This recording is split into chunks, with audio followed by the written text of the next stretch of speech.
get back to work here. Starting another big week of preparation. Feel like we're back on kind of our normal weekly rhythm, and obviously excited about getting to come off of our London trip last week and get the victory.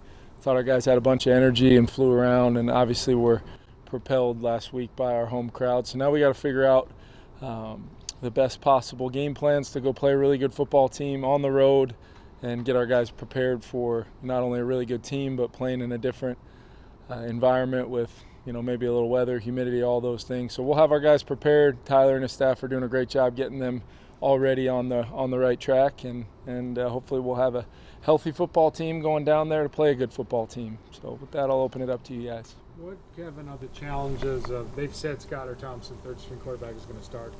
What are the challenges that maybe you don't know a ton about him, and you got to make sure that, guys aren't relaxing and thinking, oh, we're playing a backup quarterback and like that?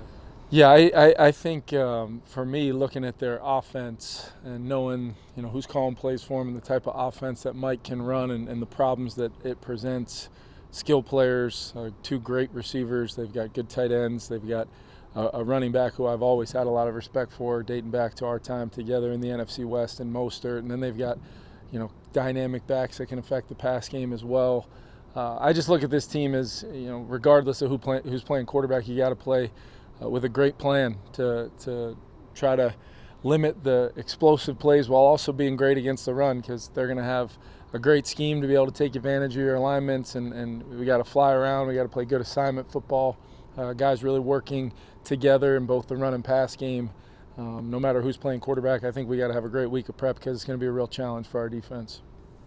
Kevin, what are your thoughts on this added level of the concussion protocol based on what happened at 2-1? Yeah, I think it's really, really important that as a league, I think it's been really smart how they're continuing to look at our protocols and how can we maybe even go beyond where we were already, which, was a very well thought out plan of trying to make sure that player health and safety is absolutely of the utmost importance. There's certain levels that we all have to be aware of now. Obviously myself and our medical team and those independent folks at the game. There's just as many eyes and as many people we can have monitoring the health of all 22 guys on the field, and then maybe any reactionary things that guys have post plays. We just got to be aware of it. We got to be on top of it, because there's nothing more important in my mind, regardless of outcomes or games or anything like that, than player health and safety, and we got to all do our part to make sure we're on top of it. How close do you think your offense is to what you want it to be or what you think it will be? I think we've just shown flashes of consistency in games within drives, long drives that you're seeing a little bit of everything, the marriage of the run and the pass. I think we've been able to establish some foundations in our run game that's allowed us to have some things off of those things to apply pressure to the defense. You're seeing Kirk kind of control a lot at the line of scrimmage and get to our whole offense at the line of scrimmage, and that's really what we want to be. It's gonna take ebbs and flows throughout the season, and there are NFL defenses over there that sometimes we're very, very close to. That consistency might be 1 of 11 and we lose a matchup, or a guy just gets away from some techniques or fundamentals, or maybe I just don't call a very good play. And ultimately, for a variety of reasons, we've kind of hit some lulls at different times, but that does happen. Ryan Wright is going to be on the field at some point to punt the football, and he's done a great job this year. We're hoping to continue to give him less work in games.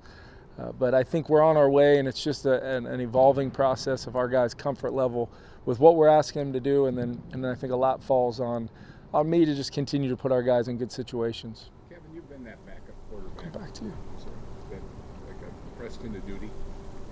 What's that like for a young quarterback? All of a sudden, next thing you know, you're the guy running with the number ones. Yeah, I think the biggest thing is the real hard times are when you are pressed into duty after no reps all week in practice, and you are truly one snap away from being in the game. You've got to prepare like the starter, and the best quarterbacks that are not starters in this league that eventually get their opportunities for a lot of different reasons, they play well because they're prepared. The benefit of if they're going to be playing Skylar is he's going to get a full week of practice. They've got great coaches down there, and like I talked about, great players around him. They can prepare him to play a really good game and be really tough, for us to handle defensively because of their system and how they're going to put it all together. So whenever a guy's got a chance to get 3 or 4 full days of preparation in, he's an NFL quarterback and running an offense with a lot of weapons and a lot of problems to it for our defense. So we got to be prepared for them being at their best.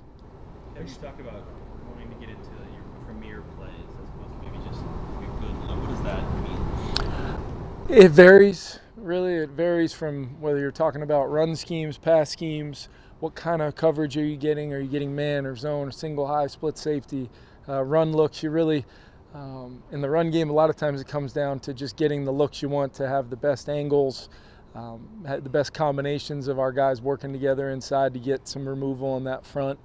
And then so much of it has to do with our, receivers and tight ends and how good they've been. Guys like KJ and Adam and Irv and Johnny on the edges, either on the front side or back side of runs. So we try to package a lot together so that our guys can, not have 1,000 plays to worry about, but we're going to give them hopefully tools to get to the looks we want to get to, and more importantly that we can practice against, which I think is a big part of it. And that can limit some of the worry of volume in a game plan if you don't have to worry about practicing against 5 or 6 looks. This defense provides a lot of problems. Just they've led the league in zeros. I think they're one of the faster, more explosive defenses. Those whatever 11 they got out there, they all run around and fly to the ball. They're aggressive to the football. So we've got to obviously block them. We've got to try to establish our run game and then obviously manage the down in and down out problems that they present from a pressure standpoint for sure. But premier means a lot of things. It just depends what phase of our offense we're in.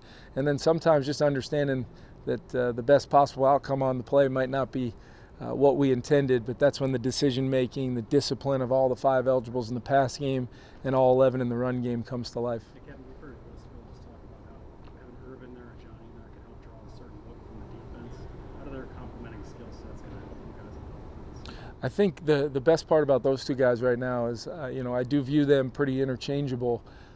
Each player has obviously strengths that they do that help our offense, but at the same time, the growth of both those 2 guys within our system. Obviously, Johnny's had some experience in a similar type of offense, but we have evolved and changed. And Irv, despite missing quite a bit of time in training camp, has really, picked up some steam here the last few weeks. And his comfort level in the run game, he's being real physical and then ultimately making some huge catches. You look back to that drive at the end of the game last week. Doesn't seem like a whole lot, but he's catching some balls, and he's a real problem with the ball in his hands after the catch, finishes forward violently. He's a tough guy to tackle. So we'll continue to find ways to feature both those guys, especially with how tough, it can be to defend those 3 or 4 wideouts that we put out there. Kevin, in those in your situation meetings, what do you say to pass rushers when you look at some of these roughing the passer penalties that look like really good plays, sacks, and they're not being called penalties? I think it's really important that they just understand, the one-step rule is going to be officiated, and we tell those guys to just pin their ears back and go, and it's just that split-second moment where they got to make a good decision once that ball leaves the quarterback's hands. I think a tough one is obviously the full weight of a guy falling on top of quarterbacks. That's as hard as it gets. We coach it pretty hard as far as that kind of brace and then roll technique that they go to the ground with sometimes when they do have the quarterback in their grasps. And then ultimately, I think what some people don't think about a lot is just a lot of these quarterbacks are elusive and they move, and they're not just standing in one spot where you can really be measured. So I think that it's a tough spot that they're in, and the league has moved towards protecting those players, protecting the quarterbacks. I think there is a balance, and that's what we're trying to find across the league. And it's a hard thing to officiate in real time. It's easy to go back and look at the replays and say, man, how can that be a penalty? Or that's definitely not a penalty. But these guys have to officiate it in real time, and there's a lot of layers to those rules. So I know we'll continue to evolve as a league and try to, make it still this game that we all know and love while still trying to protect some of those plays that have caused injuries in the past. Kevin, John Elway spoke well of the job you're doing with the Vikings and said the Broncos gave great consideration to hiring you as a coach. And wondering what you remember about that Denver interview and meeting Mr. Elway and that sort of thing. It was a great group. It was actually my first kind of in-person interview, and just a lot of former Viking folks were in the room, with George and Kelly and some of those folks in the room. It was a great first interview for me because it was a lot of football, it was a lot of culture and team building, and really set the tone for me to feel great about the rest of the process, which led to me being to where I ultimately feel like I belong, is right here bugging you guys every day. But ultimately, very thankful for them considering me for the job. And then, anytime you get a chance to talk to a guy like John Elway, one of my childhood idols and heroes, and hear him say some nice things like that, that's really great. I think I think that organization and obviously everything that they're doing to go win is on the up and up for sure. How many total interviews did you have for head coach? Let's see, 4 teams total. Who were the other two? Just to make sure Officially, it was obviously the Broncos, the Vikings, and the Texans, and I never got to officially interview with the Jaguars. Last 2 questions. Where are you at in the secondary with Evans and Booth this week? Do you think? Well, I'm expecting Booth to have a full practice today, which will be really important. As we progress throughout the week, last week he was looking better and better. Now it's just a matter of getting him back into all the full speed movements, reactionary movements that come with playing that position. And then Evans will, he's in the protocol, but he's been cleared to at least non-contact practice today. So we'll see how he does, and then really look at that closely as far as how he's feeling, and make sure everybody, doctors and Tyler and their staff, sign off on him being able to possibly go this week. But he wants to give it a go. He feels great, but ultimately now we go through the process of that.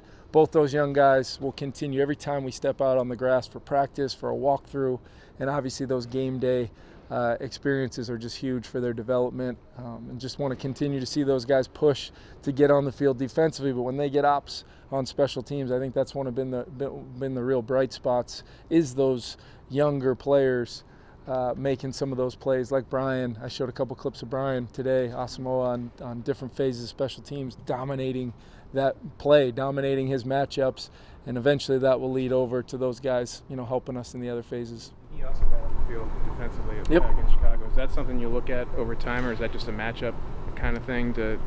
I think he's just a talented player, and we've got, obviously, EK and Jordan have played really well, but we want to be able to mix Brian in there, especially when you can mix an athlete like that in there in some certain situations where his skill set fits really well with a quarterback that moves really well, which is a great point, Kevin. But I think it's keeping those guys fresh. It's a long season. We're starting to look at some snap counts and usage of not only the skill players and the guys up front, but we've got to just manage it to make sure our goal is to have the best possible football team from a sports performance and how they feel and how they can feel at their absolute best for that 3.5-hour window every Sunday. It's easier said than done when you start talking about the grind of an NFL season. But I think the bye week will come at a good time for our team to kind of reset. But what a challenge for us this week going down there. Can I throw in another? Sure. Okay. Just because. 2 more. Come on, John. 3 more. Okay.